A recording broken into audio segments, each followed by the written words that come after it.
I think we can start. So good morning, good afternoon, and good evening to all the participants who have joined us today. A very warm welcome to this highly anticipated webinar on data governance, strategies to navigate compliance landscape. I hope you can all see my screen. My name is Gopal. My name is Gopal, and I'm actually privileged to be the moderator for this webinar. I've got about 20 plus years of sales experience across IT solution sales in Middle East, APAC, and as well as in African regions. I'm with SISA for the past 3 years, and as mentioned, I'm based out of Dubai as well. And before getting into the webinar, a few housekeeping rules. We got this webinar is for 45 minutes. So we will have a Q&A session towards the end of the session. And please submit your question in the Q&A section. I'm sure you will have a lot of questions that you need to ask. Please put it in the Q&A section, and we will actually take it up during the end of the session as well. So just a quick introduction about SISA. I'm sure most of you know about SISA, but just a quick overview of what SISA is all about. We are actually for a global forensic-driven cybersecurity solutions company. We have been in existence last 18 years, and we do only pure play cybersecurity solutions. We've got customers, 2,000 customers across 40 countries, and we're also a leading forensic payment investigator as well. So we are recognized by the Visa, Master, MX, Discover kind of organizations. We are also CREST accredited, as well as we are also on the PCI Council, listed on the PCI Council. And a quick introduction with our esteemed panelists that we have on board with us.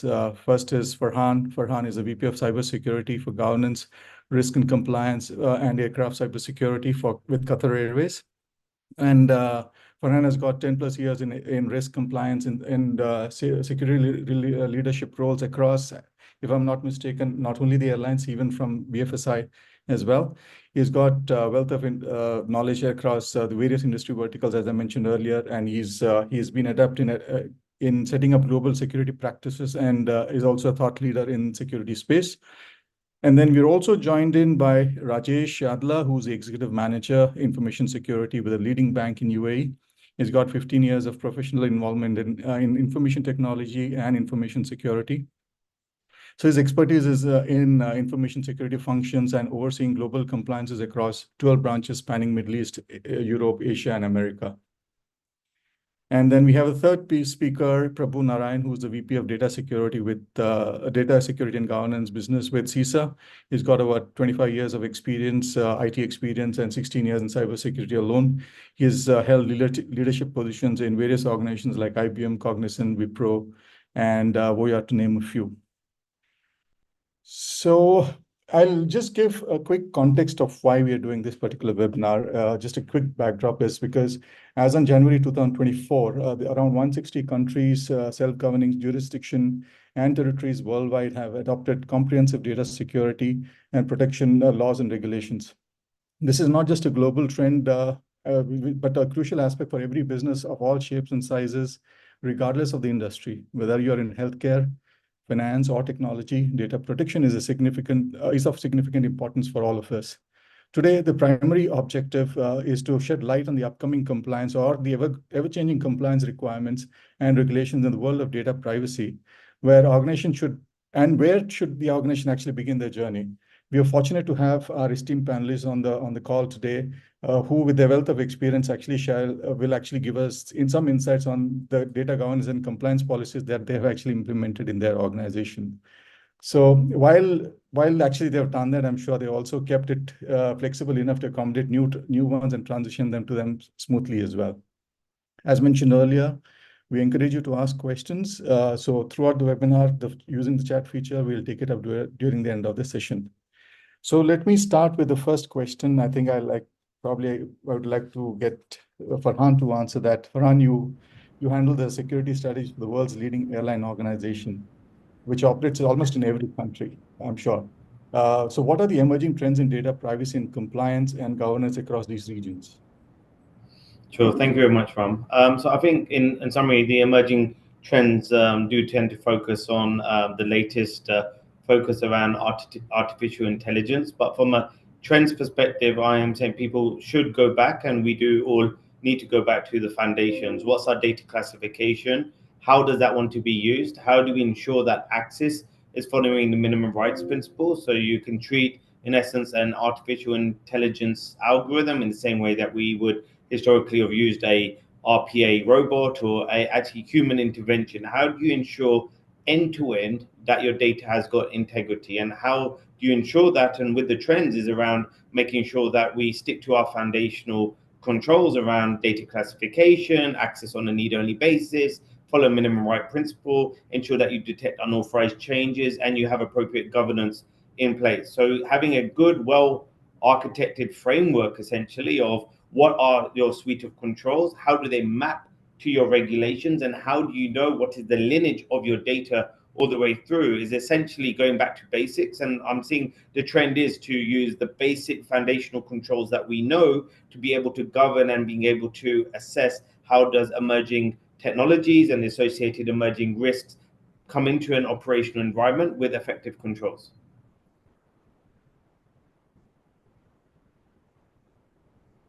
Thank you, Farhan. Rajesh, from a banking standpoint, how would you approach that? Yeah.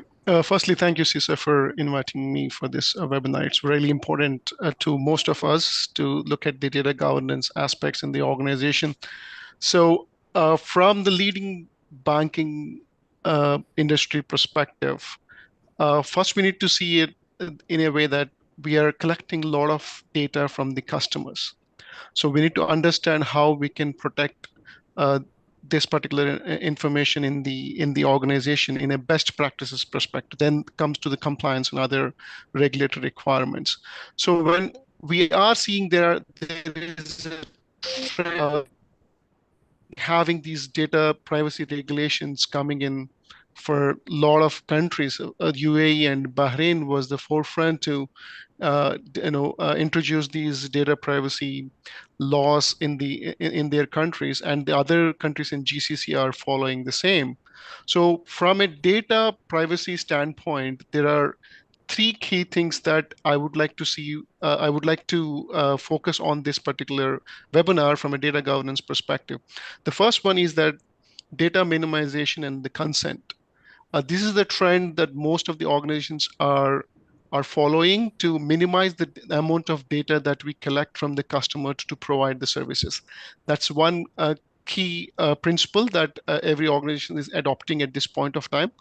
And secondly, we get the consent from the customer. Once we collect the data, how we can process, store, and protect the data within the organization. We're giving that information to the customer that, okay, this information is only collected from you to do XYZ activities, nothing more than that. That's another important trend shifting that we see in the banking industry. Next one, I can say that understanding the data subject rights, because now data privacy as a law is giving a lot of rights to the customer in terms of how the customer can access his data once the data is collected. The second one is the rights to say that restrict the data usage within the organization. And finally, the portability. When the customer wants to have his entire data stored in the organization, he can actually ask for the organization, and we are obliged to provide the entire information about the customer to whenever he asks for. We see a lot of compliance requirements coming. The regulators are more vigilant on kind of critical activities that every bank is doing on the customer data, and there are hefty fines if you are not comply to the data privacy regulations. And another important aspect and a trend I can see in any of the organization is now boards are demanding more accountability in data privacy and data security standpoint. So most of the organizations are now recruiting or developing a new function, data privacy, and we see a lot of data privacy officers are getting recruited, and they're working along with CISOs to develop and implement very comprehensive data security programs and governance programs in the organization. These are the trends that we see it from the banking industry perspective. I think these are very important changes that that are going to give customers more confidence on their data and how the organizations are handling their data within the organization.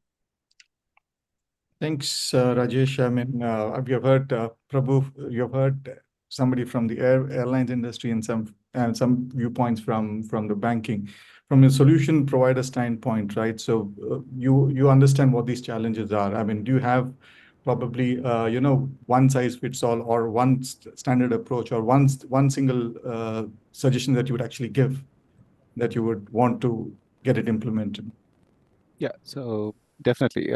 But first of all, thanks for inviting me to be a part of this, and thanks to all the friends who have joined in and taken their time to come in.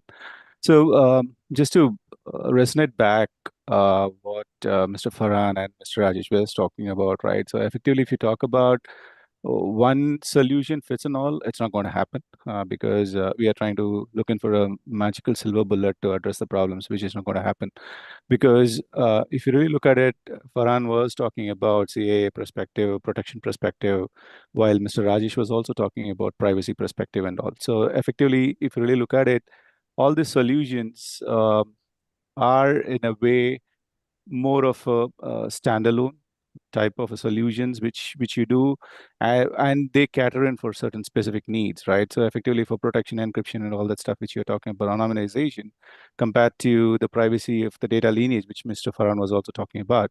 So effectively, if you really look at it from the privacy perspective, the ask is different. The classic example is the consent management, the way the bots that were spoken about by Mr. Rajesh to be handled, and to the way the CAA triage that Mr. Farhan was talking about. So effectively, these are two different paradigms. But the one suggestion that I would really be looking at, or at least with my limited knowledge, my thought process would be is basically the best solution has to be integrator of all this, right? So take the best from all the solutions, and if you are able to look into a way where you can integrate your security controls in such a way that the best out of all these solutions can be taken. A classic example is your data retention policy, which Mr. Rajesh was also talking about, the data destroyal policy, and the way that you want to archive, the way you want to back up, how long you want to do, all these are part of your privacy.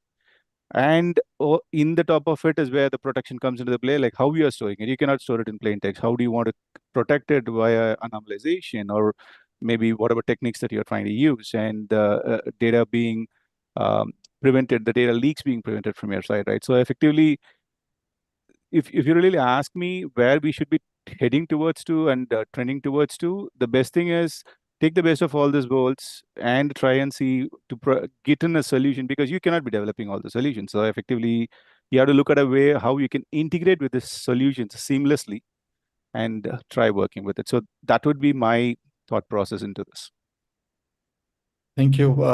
Thank you, Prabhu. Hope if anyone has any questions around this particular topic, please do raise it here and I'll take it up towards the end of the session. So the next question I have is for you, Rajesh. We all know that you are part of a leading bank in Middle East. So how does organization deal with the current data policies across various regions? Basically, you need to adhere to the local laws and regulation.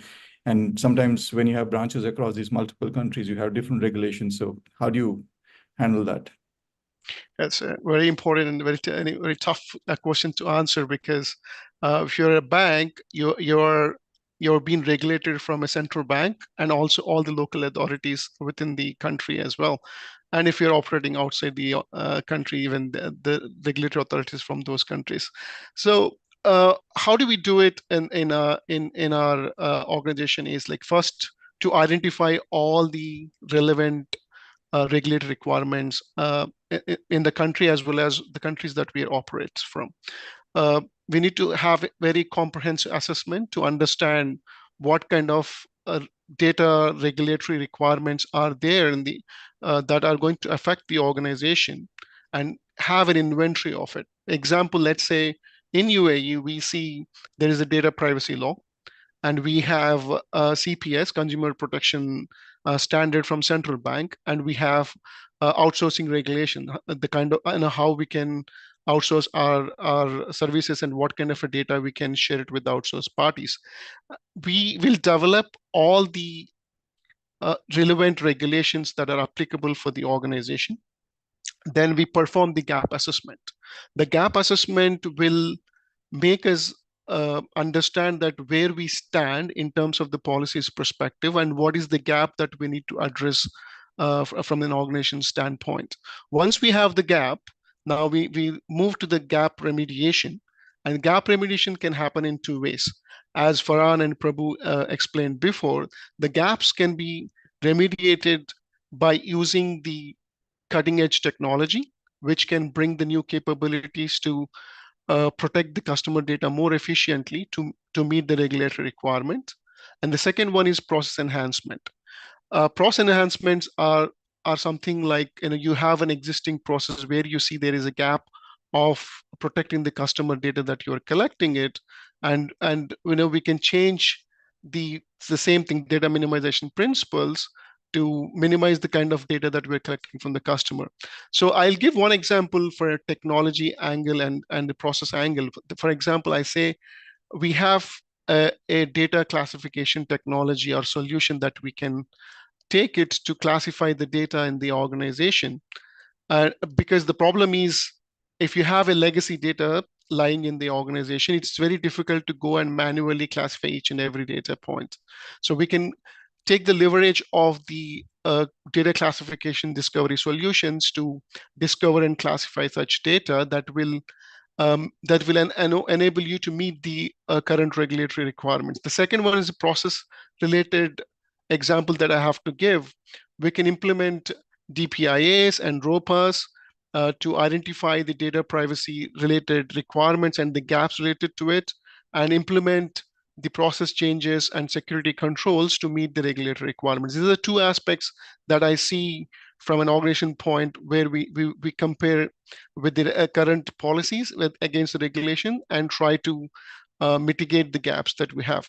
The third one, if I have to say, I would say the frontline team who are actually working with the customers collecting the data, they are the ambassadors of the organization and the security of the security. So we need to ensure that they are equipped with the right information and awareness, how they can actually implement such principles in the front line to protect the customer data and to ensure that give that confidence to the customer that whatever data is collected is only used for some authorized purpose to provide the services to the customer. I would say this is how we deal with from our organization, and I think it's a most effective way that we can compare our policies against the regulatory requirements. Thanks, Rajesh. Farhan, would you do it similar? I mean, what's your approach?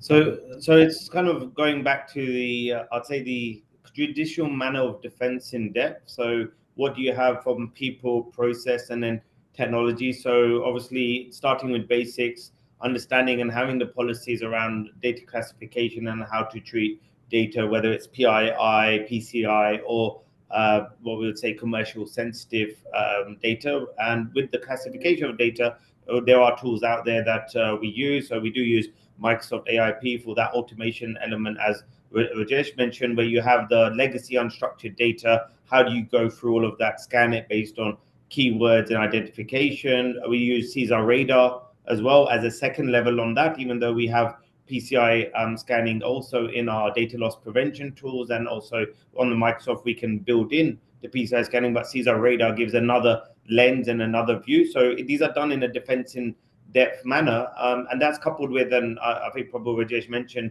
on the business process side, we do information and data classification reviews. We understand our data lineage. We do data, let's say, data privacy impact assessments. The records of processing activities gives that ultimate lens.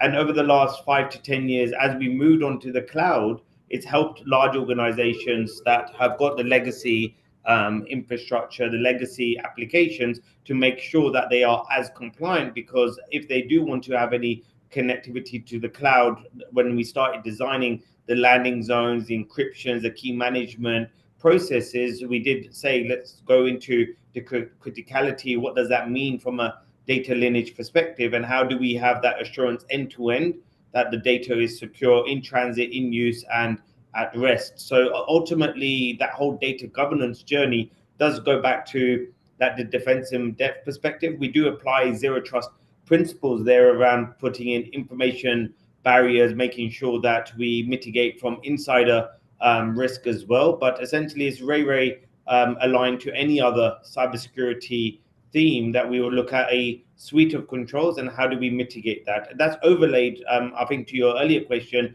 with what does good controls mean in regard to that environment? How can you apply those controls, whether they're preventative or whether they're detective? And is that suite of control effective enough to mitigate from the risk? Because reality is, if we wanted no risk, we would shut down the systems. We will always run with a level of risk, but is it as low as reasonably possible? And can we do anything more to make it more secure? Rajesh and Prabhu touched on data minimization. There's a full suite of principles that we can apply to ensure compliance and that we are best in breed in regards to that. And I think, just to your point, the next step of that is how do organizations ensure that they are compliant? So in Qatar Airways, we've gone on that ISO journey. So ISO, then moving into SOC 2 Type 2 for additional assurance of controls, PCI DSS V4, working with yourselves as partners through that journey, and then ISO 27018 as we've started to move more workloads onto the cloud. Thank you, Farhan. Prabhu, would you want to add something to this? I mean, my friends already covered that, but I mean, just my 2 cents onto that would be is as part of the security control, you need to know your data, right? So effectively, looking at discovering the landscape of your data and then classifying it becomes a basic need, which is what I see as a big trend happening around in MEA region, where most of the countries have started applying for those rules, right? And Rajesh actually touched upon a very interesting point of assessing your data, which is part of your data security assessment or security control assessments and policies that you're talking about. And Mr. Farhan was also talking about cloud migration, right? So effectively knowing the data, applying the relevant security controls, and then trying to migrate towards the cloud actually gives you that better control of the data plus the resilience to you to make sure that the data that's getting transferred is also secured. So as Farhan pointed out, data at rest, data in motion, and data in use, all the three need to be protected per se. And across all the geos, the compliance rules that you talk about, starting from the NIST, which was laid out to say like discover, then I mean you invent it and then you protect it and then you monitor it, right? So effectively, it's a 4 steps ladder that has been put in for the CIA triage of security controls, right? And taking a leaf out of it, people expanded that. GDPR came up with all this consent management and the related details. And the PDPA rules from the Singapore across the geos also started the same journey. The Indian region also started with the same journey in 2013, but slightly we were delayed. But ultimately, the DPDP rule that came in way is because the rules per se from the American region primarily they define the way. And if you really look at it, the European market is more process oriented. So the APAC region is more like putting the process plus the implementation into the place where most of the APAC region related rules come into the place. So effectively, all of them talk the same thing as part of the security control and the migration journey.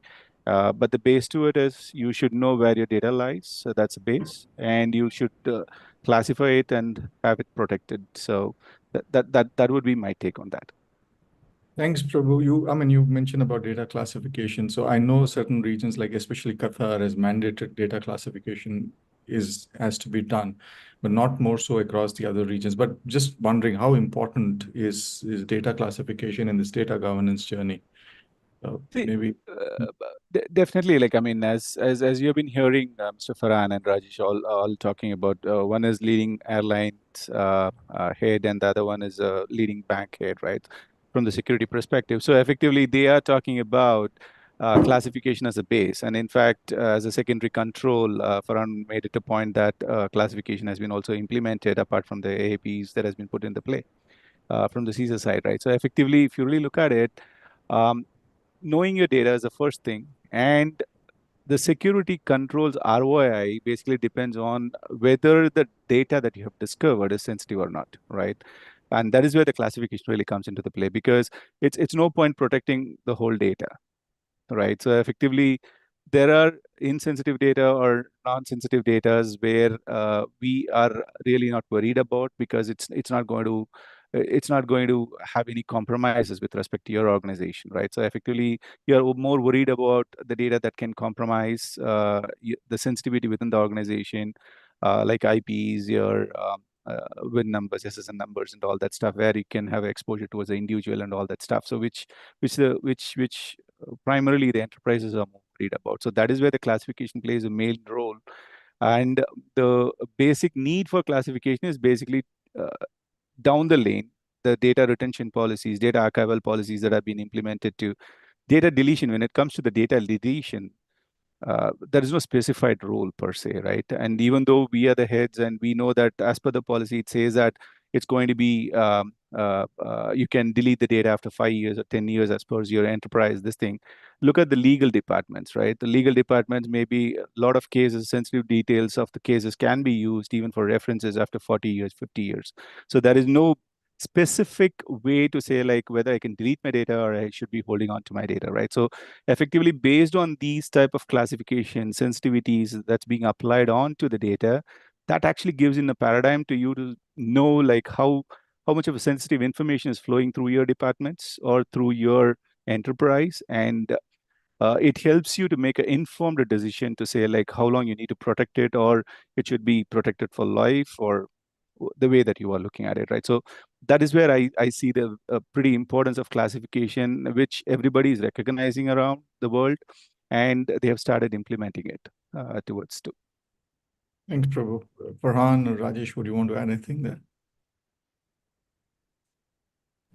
I think just I think the main essence, and probably was mentioned first time, is go back to foundations. Yeah, so look at your confidentiality, integrity, availability controls. How do you create your defense in depth onto that? I think a lot of organizations, because of that drive to get to compliance, did centralize data governance. Yeah, whether it's with the DPO or with information security, and now more and more we need to make sure the risk-bearing units, the businesses who are the data owners, own that data governance. Centrally, we can be the gatekeepers and drive them to that next stage of maturity, but there is an education and awareness piece that needs to be done to ensure that they are, let's say, owning the risk that comes with data being processed.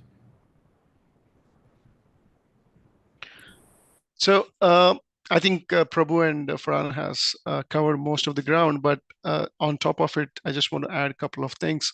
One is data classification is absolutely important in three ways. The first one is how we can minimize the access to the data based on its criticality. That is a very important thing in the organization. And the second one is to see how you can protect your data with the data loss prevention solutions, because most of the data loss prevention solutions work on the criticality of the data. If you're unable to recognize your critical data in the organization, there is a chance that your DLP may not be able to protect the data going out of the organization. And the third aspect, which is not related to the security, but from an operational efficiency perspective, if you try to classify the data, each and every data in your organization as critical, then you'll have the overhead costs on protecting the data and overhead cost on retention of the data. And the third one is your, the additional resources is required to keep this data running. So in these three aspects, I feel data classification is really important for any organization. So we can have more efficiencies brought by classifying the data more effectively in the organization. So just a question on that ineffective classification. Can AI be used not only for data classification per se, but across the data governance piece? I think that's also part of the question that was asked in the Q&A. What is AI's role? Or do you see an impact of AI on data governance?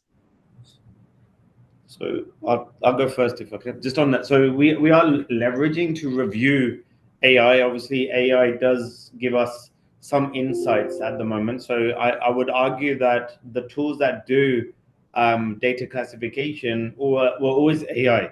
You would tell it some keywords and it would search if those keywords are hit, and then it would automatically classify. That's in essence what AI is doing. How it drives that into outcomes, you have your generative AI, you have the AI that kind of drives human assist, knowledge assist, or you will, at a point in time when you're comfortable, say that this output can be used and be automated without human intervention. I don't believe we're there yet. A lot of the challenges, a lot of organizations and divisions have not determined what is their risk tolerance, what's their risk appetite in regards to decisions being made by AI. AI can go rogue in the same way you can have insider risk which is there, but can AI be used to automate and to drive faster adoption of more mature data governance strategies? Yes, they can, and I believe a lot of the tools out there are giving us those capabilities. But once again, you need to bring the business on that journey to adopt that AI aspect. So we treat AI, at least in Qatar Airways, and our governance on that is the same as any workload going on the cloud. What's the classification? What's the security measures? How do you maintain processing integrity? So once again, it goes back to the trust criteria of a SOC 2 Type 2 and as ISO's on CIA, integrity controls, and the output and the associated governance on that. So yeah, on top of it, what Farhan said, there are a lot of challenges in AI in terms of how we can ethically use AI in the organization without the bias. But in a theoretical perspective, what is the capability of AI? And if you understand the capabilities of AI, I see there is a huge use case in the future, considering all the regulatory requirements and ethical practices have been met in the organization, is that your AI can help you to automate the classification and automate the data discovery in the organization. If AI is taught in a way that what kind of a data is critical to your organization and all the use cases are built into the AI, probably it can automate that process of classification and the discovery of the critical data in the organization. The second aspect I would see in AI's point of view is that data anonymization. Currently, this is a huge problem in the organization where the business need to analyze the data to come up with a really good business use cases, right? That we cannot stop it, but we need to ensure that, okay, the critical data will not be involved in such analysis. So if the AI is properly trained, I think it can be more effective in anonymizing such data, which will meet the regulatory and privacy requirements, as well as it is more beneficial for the business to analyze the data and come up with a really effective business use cases for the profits perspective. Thanks, Rajesh. I'll go on to the next question, which is, again, something that I get very, very often, be it from APAC or in Middle East as well, is what steps would you recommend regarding data migration from legacy to the cloud to ensure organizations adhere to the compliance requirements and regulatory parameters as well? So, Farhan, would you want to go first? Yeah, I'd say on the legacy environment or any kind of ETL, so extract, transform, load, and I'd say handling of data is really important to not bring net new risk onto a new platform or a new environment. If you've got legacy technology debt or data governance debt, do not bring that and think you'll fix that in the future. Bring in the toll gates, bring in those quality checks, and ensure that teams, application teams, infrastructure teams, business teams understand what their data is, ensure that it's compliant to foundational controls, and you can define those as operational readiness checks as part of that transformation journey. But what's really important is you don't assume that a new platform will be compliant. You do that full review and you put in the toll gates in place so that in the end, whatever is there is of integrity and of an authoritative source. Thanks, Farhan. Rajesh? Yeah, I think most of the banks normally have this issue of legacy systems, and the legacy systems also come with a lot of inherent risks of certain controls cannot be implemented because they're legacy in nature, and it's very difficult for the vendors also develop any what do you say, patches or the updates to meet that requirements. Um, when we are going to migration to the cloud, I want to emphasis on one point, that what is your strategy to migrate to the cloud? Are we trying to migrate and modernize our infrastructure to have all the new controls can be deployed on the application stack, or we're going to do lift and shift where we just take the IaaS and try to lift and shift our current environment to the cloud? If the option is second, I don't think we cannot do anything. It's a business as usual when you're in the cloud or in the or on the on premises. But if you're modernizing your in application stack, then it gives a huge advantage. From my perspective, I think when you're going to the cloud, you can look at the legacy systems and what are the inherent issues that we have, and we can replace that system with the more advanced systems where we can bring those controls in the cloud. So that assessment has to be done before we move to the cloud. Uh, Also, when you're going to the cloud, especially in UAE, for the audience from UAE side, we have some regulatory requirements on what kind of a data can be hosted in the cloud and where this cloud can be hosted. For example, for a central bank requirement perspective, any transaction related data from banks cannot be hosted outside the UAE. So we need to look at the data sovereignty requirements as well when you are taking this strategy and how we are migrating to the cloud. So coming back to the same legacy point of view, when we're moving to the cloud has some uh, native native solutions where you can effectively manage your data and data governance. So probably those are the capabilities you may have to include when you're migrating to the cloud and make it more efficient in using the data governance practices in the cloud, which is not possible with the legacy systems in the on-premises environment. So I see it like it is a great advantage if you're modernizing your infrastructure while moving to the cloud, so that we can have more effective controls to be adopted by using the cloud environment. Thank you, Rajesh. Any inputs from you, Prabhu, before I finish my Yeah, question and go? definitely. I actually second what Mr. Farhan and Rajesh was talking about. But just to add to a point, Joely, one of my mentors, always used to say, like, you talk about legacy systems of mainframes, and he used to ask me, like, I mean, how many times has it been breached, right? So we don't have an answer for that. So effectively, it's if you really look at it, as Rajesh was also effectively speaking about it, the ROI of moving from the legacy systems towards the cloud is what matters, and it also depends on the type of the security controls that you really need to look into. Because even though we are talking about cloud and a lot of details and measures are going in, the way the data expansion is happening in cloud, the data explosion that's happening in the cloud, right? I mean, there are every chances um, uh, the cloud in per se itself is carrying a lot of risk from our perspective, right? So effectively, depending upon your business model and depending upon the type of the data that you're trying to protect, there has to be informed a decision to say like the type of the controls that you want to do. As Mr. Farhan was also talking about the ETL processes of extracting, loading, and all. This goes back to the fundamental what Mr. Farhan was also pointing out earlier, like data in use, data in rest, and data in motion. All the three has to be looked into, and uh, it becomes a point of contention at somewhere where in cloud you need to look into all this type of security controls that has been applied into the play, and if you feel that uh, you get that basic security controls to be provided from the CSPs, whoever you're trying to migrate it to, that's what it should be done with. So it's a catch-22, but it has to be more from the informed decision. And as Rajesh was also trying to say, like if it is about modernization, yes, please go ahead with that. But if it is just for a lift and shift type of approach and all that stuff, then it doesn't make sense. Thanks, Prabhu. I'm done with my questions. Actually, I see there are a lot of questions which have come up on the chat window. They've also been answered by Farhan and Rajesh, respectively, as well. Maybe for the interest of the larger audience, I can probably pick one or two.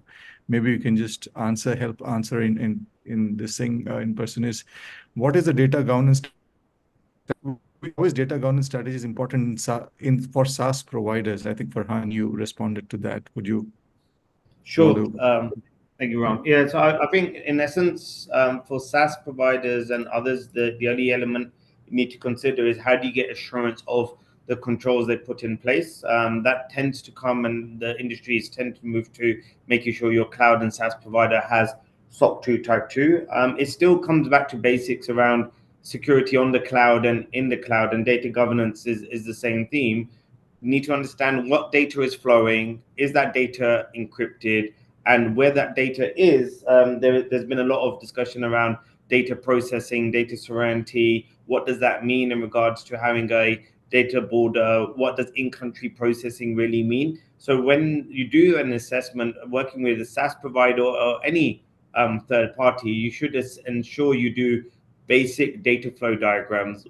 Where's the data coming from? Where's it going? Where are the controls that need to be there end to end? And what are your controls mapped to that? And what are the vendor or partners controls that can apply to it? So essentially, I'd say it's the same control set. There is a little bit more of an onus in terms of responsibility, but ultimately that whole view for an organization needs to be owned by yourselves. Thanks, Farhan. And there's one more question, maybe which Rajesh you have answered, maybe again for the larger interest of the audience. Any particular data governance framework that the panel recommends, regardless of the region? Okay, I just wanted to be cautious on that recommends. It's not about recommendation, but normally what we see is most of the data privacy regulations, even you look at GDPR or data protection standards in UAE as well, you have the list of requirements and the guidelines, like what kind of controls to be in place in order to meet that requirements. So we can very well take them to look at what, perform a gap assessment, as I said before, that what are the control requirement versus what are the gaps in the organization. But I see one from an ISO standpoint, ISO 27701, which is a data privacy standard where organizations can be certified themselves against the standard. Normally, when you look into the law and regulations, you can only comply with the regulation with an external audit, but there is no certification given that, okay, you are following the standards which are listed in the regulation. It's only that, if you're looking at the audit report also, it cannot be used to publish outside that, okay, I am compliant to the standard. But ISO 27701, as like any other ISO certifications, you can actually comply to the standard and you can get the certificate, and you can inform to your customers and inform to your partners that, okay, I am practicing all the data privacy and data governance requirements in the organization, and this is the standard that I have followed, and I can ensure that your data is secure in the organization. Probably 27701 is a mixture of all the data regulatory and data governance requirements around the world. Probably that could be a good place to start if somebody is looking for a common standard. Thanks, Rajesh. I think there's still some open question, but one question probably I'll ask Prabhu, and because one of the questions is, how do we make strategy that involves and appeals to every employee of the organization how do you, because I myself don't like so many controls that are coming in my way and so many things I have need to do. So how do you make it more enticing or more participative for employees to be a part of, to take this more seriously and then, understand the seriousness behind this? See, I mean, security has to be at the source, right? So effectively, people, I mean, people are also type of assets because they are our knowledge assets, right? For any enterprise. So effectively, um, as we have been discussing about this, they are the security. I mean, everybody has to be empowered, and everybody has to realize that they are the security custodians for their enterprise, right? So the biggest threat right now that we see is about the internal threats, right? Effectively, which is like the insider threat. That's what people are talking about. And it can happen due to various reasons. I mean, even from the CISOs to the VPs level, people have been doing the whale huntings and phishings and all that stuff that's happening around. So effectively, that educational parameter to say like make people involved and make them feel that they are also part of the security journey within their enterprise is the best way to contribute. And I have seen a lot of enterprises where they have the learning sessions with the cartoon characters or favorite cartoon characters, which people normally like, asking questions, putting through answers. And it's more of a ILMS process and certifications happening every quarter so that people are aware about it. And if it's a lengthy one, normally 6 months or 1 year, so that people don't do it. And a lot of phishing exercises happens within the enterprises, so that it is more of a fun activity for them. Plus, they also learn the concepts to it, right? So once you learn the concept, I think definitely people automatically start realizing the importance of it. This is more academic question that has come. What should be the qualification for a person or a team managing or overseeing data governance? So would you suggest some certification program or? So I'll just to add to Prabhu's point, I'm just going to, I think there's also the core cultural piece with that, and that will go into the qualification. Everybody in an organization needs to not think that this is a cybersecurity, information security, or data protection program. So there's phishing exercises, the tabletop exercises need to make sure that everyone understands they're a data owner, they need to be the data steward, they need to be the data champion. In the same way, we want everyone to be a risk champion. We want everyone to a good job because we're as strong as our weakest link. So in terms of qualifications, a lot of organizations do have information security programs from induction to more detailed sessions which are out there. We do recommend if people want the more cyber aspects to do SISM, CISP courses associated with it. We do drive people on workshops around different books or body of knowledge around data management, and we do have what we will call quarterly workshops where people can come in and understand what does it mean in regards to a data breach, what does it mean in regards to if there was an integrity issue of data, what does that ultimately mean in regards to the customer journey, what would it happen, what could happen to the reputation if, for example, a phishing attack or a cyber attack could occur. So I'd say that there should be a journey that is derived per organization. You should look at the different staff that are there. So we do targeted training for our cabin crew versus targeted training for the pilots versus the guys on the ground services who are directly interfacing with the customers or doing the bookings, etc. So you do need to review across your organization and then determine who are those people who are doing the governance and who are the ones who are actually the toll gate or the controls, who are the data stewards and the data champions, and then develop out a training program associated. Thanks, Farhan.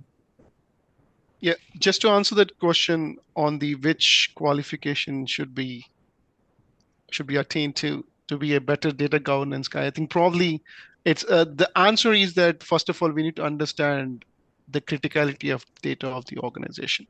The governance is a principle where you can learn either from the data privacy best practices side, or you can do certifications like CIPP or CDPSE to name few. But the better data governance can be achieved when you understand what are the crown jewels for the organization and where they are stored, where they're getting stored, and what are the controls are protecting these crown jewels. If you can navigate through this path, I think probably you will be a more effective data governance person in the organization, which is actually protecting the information that is needed for the organization.